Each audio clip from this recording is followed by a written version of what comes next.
Present টেন্সৰ চাৰিটা ভাগ তাৰ প্ৰথমটো হৈছে simple present tense simple present tense already তোমালোকক মই শিকালো হয়নে নহয় তো আজি হ'ব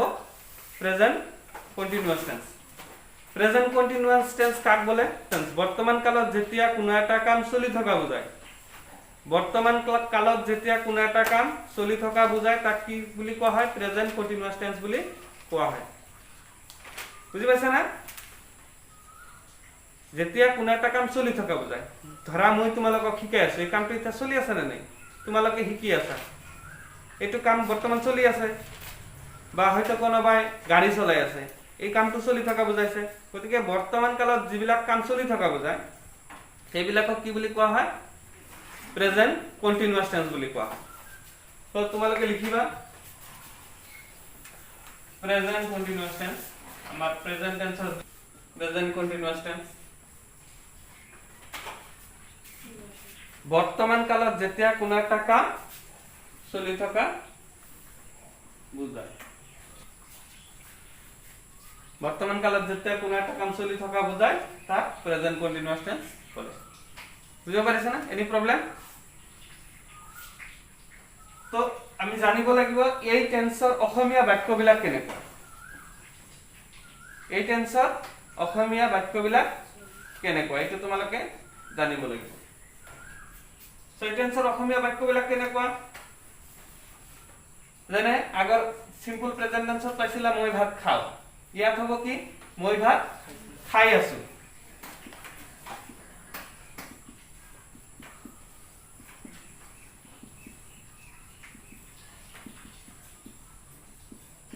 মই ভাত খাই আছো আগৰ বাৰত আছিল তেওঁ স্কুললৈ যায় এইবাৰ হ'ব কি তেওঁ স্কুললৈ গৈ আছে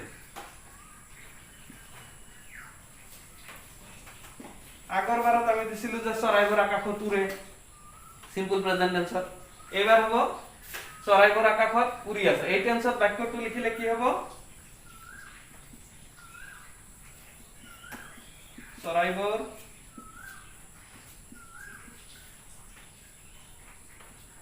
আকাশত উৰি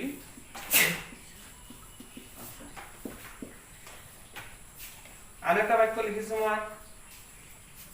আগৰবাৰ লিখিছিলো ৰাজন পথাৰত হাল মাৰে এবাৰ সেই বাক্যটো যদি আমি প্ৰেজেন্ট কন্টিনিউয়াস টেন্সত কনভাৰ্ট কৰিম কি হ'ব ৰাজন পথাৰত হাল মাৰি আছে ৰাজন পথাৰত হাল মাৰি আছে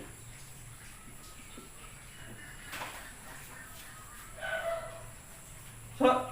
প্ৰেজেন্ট কন্টিনিউয়াস টেন্সৰ প্ৰথমতে আমি অসমীয়া বাক্যবিলাক কেনেকুৱা হেতু আমি চিনি পাব লাগিব প্ৰেজেন্ট কন্টিনিউয়াস টেন্সৰ অসমীয়া বাক্য কেনেকুৱা তো আমি দেখা পালো যে অসমীয়া বাক্যবিলাক এনেকুৱা মই ভাত খাই আছো অৰ্থাৎ কামটো চলি থকা বুজাইছে তেওঁ স্কুললৈ গৈ আছে এটো কামটো চলি থকা বুজাইছে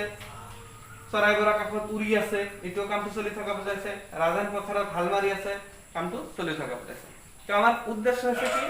ইংলিশ গ্ৰামাৰ পড়াৰ উদ্দেশ্য হচ্ছে কি আমি কেনেকে এই অসমীয়া কথাবিলাক ইংৰাজীলৈকে পৰিৱৰ্তন কৰিব পাৰো ইংৰাজীত কনভাৰ্ট কৰিব পাৰো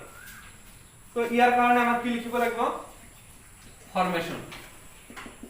ফৰমেশন কি সাবজেক্ট লিখিব লাগিব প্ৰথমতে subject plus am is are am oblique is oblique are তাৰপিছত লিখিব লাগিব আমি ভাৰ্ব অৰ্থাৎ প্ৰথম ভাৰ্ব প্লাস ভাৰ্বৰ সৈতে আইএনজি প্লাস আমি কি লিখিম আদাৰ্স আন কিবা যিবিলাক আছে সেইবিলাক আমি লিখিব লাগিব প্ৰথমতে আমি লিখিম সাবজেক্ট এম ইজ আৰ সাবজেক্টৰ সৈতে অক্সিলাৰি ভাৰ্ব কেতিয়াবা এম সাবজেক্টৰ ওপৰত নিৰ্ভৰ কৰি এম বা ইজ বা আৰ হ'ব তাৰপিছত আমি ইয়াৰ ভাৰ্বটো লিখিব লাগিব তাৰপিছত ভাৰ্বৰ লগত আইএনজি দিব লাগিব তাৰপিছত অন্যান্য যিবিলাক আৰু বাক্যৰ শেষত লগ হৈ থাকে সেইবিলাক আমি দিব লাগিব তো ইয়াৰ কাৰ লগত এম হয় কাৰ লগত ইজ হয় কাৰ লগত আৰ হয় সেইটো আমি জানিব লাগিব কি আইৰ লগত কি হয় এম আইৰ লগত কি হয় এম আৰু থাৰ্ড পাৰসন সিঙ্গুলাৰ নাম্বাৰ যিবিলাক subject third person singular number তোৰ লগত কি হ'ব ইজ আৰু বাকি সাবজেক্ট যিবিলাক থাকিল third person singular number subject কোনবিলাক যেনেকুৱা ধৰা হি she it যিকোনো নাম নেম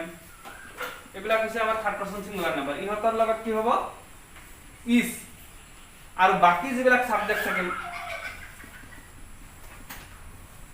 বাকি সাবজেক্ট বিলাকৰ লগত হ'ব আৰ বাকি সাবজেক্ট কোনবিলাক থাকিল যেনেকুৱা উই ইউ দে উই ইউ দে বা আন যিকোনো প্লুৰাল নাম্বাৰ যদি বুঝায় বুঝি পাইছা না আই আৰু থাৰ্ড পাৰসন সিঙ্গুলাৰ নাম্বাৰৰ বাহিৰে বাকি যিমান সাবজেক্ট আছে সবৰ লগত কি হ'ব আর ওকে তো এতিয়া আমি চাম যে মই ভাত খাই আছো মই ভাত খাই আছো এই মই মানে কি আই আইৰ লগত কি হ'ব এম আই এম খোৱাৰ ইংৰাজী কি ইট তাৰ লগত আই N I am eating rice. মই ভাত খাই আছো তেওঁ স্কুললৈ গৈ আছে এটো তোমালোকে নিজে কৰিবা মই এইটো এটা কৰি দিছো ৰাজেন পথাৰত হাল মাৰি আছে R A J E N ৰাজেনৰ লগত কি হ'ব is হাল মাৰাৰ ইংৰাজী হৈছে কি আৰু আমাৰ ভাৰ্বটো কি প্লাউ হাল মাৰাৰ ইংৰাজী হৈছে plough P L O U G H plough তাৰ লগত I N G প্লাউইং পথাৰত মানে ইন দা ফিল্ড